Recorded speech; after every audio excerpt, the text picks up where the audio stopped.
ఈ రోజుల్లో చాలా ఇళ్లలో భార్యాభర్తలు వారి పిల్లలు మాత్రమే ఉంటున్నారు. పెద్ద పెద్ద కుటుంబాలు కలిసికట్టుగా ఉండే రోజులు పోయాయి.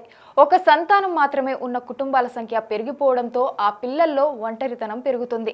అమ్మా నాన్నలు తమ పనుల్లో బిజీగా ఉండి ఆ ఒక్క పిల్లాడిని కూడా సరిగా పట్టించుకోకపోవడం వల్ల చిన్నారులు మానసిక సమస్యలకు గురవుతున్నారు. మరోవైపు వృద్ధాశ్రమాల్లో ఉంటున్న పెద్దలు కూడా తమ మనవళ్ళు మనవరాళ్లను గుర్తు చేసుకుంటూ ఒంటరితనంలో రోజులు గడుపుతున్నారు.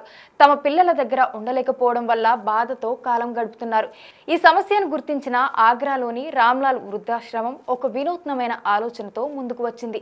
దేశంలో మొట్టమొదటిసారి వృద్ధులను అద్దెకు ఇచ్చే కార్యక్రమం ప్రారంభిస్తుంది. ఈ పథకం కింద ఒక కుటుంబం నెల రోజుల పాటు వృద్ధులను తమ ఇంటికి తీసుకెళ్లి వారితో కలిసి ఉండవచ్చు. దీనికోసం ముందుగా 11,000 డిపాజిట్ చేయాలి. అందులో కొంత డబ్బు వృద్ధుల వ్యక్తిగత ఖర్చుల కోసం ఇవ్వబడుతుంది. మిగిలిన మొత్తాన్ని వృద్ధాశ్రమం నిర్వహణ కోసం వినియోగిస్తారు. ఈ కార్యక్రమంపై మిశ్రమ స్పందన వస్తున్నాయి.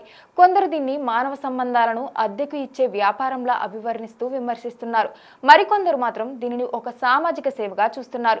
ఎందుకంటే కుటుంబం లేని వృద్ధులు కనీసం నెల రోజులైనా ఒక కుటుంబంలో ఆనందంగా గడపవచ్చు.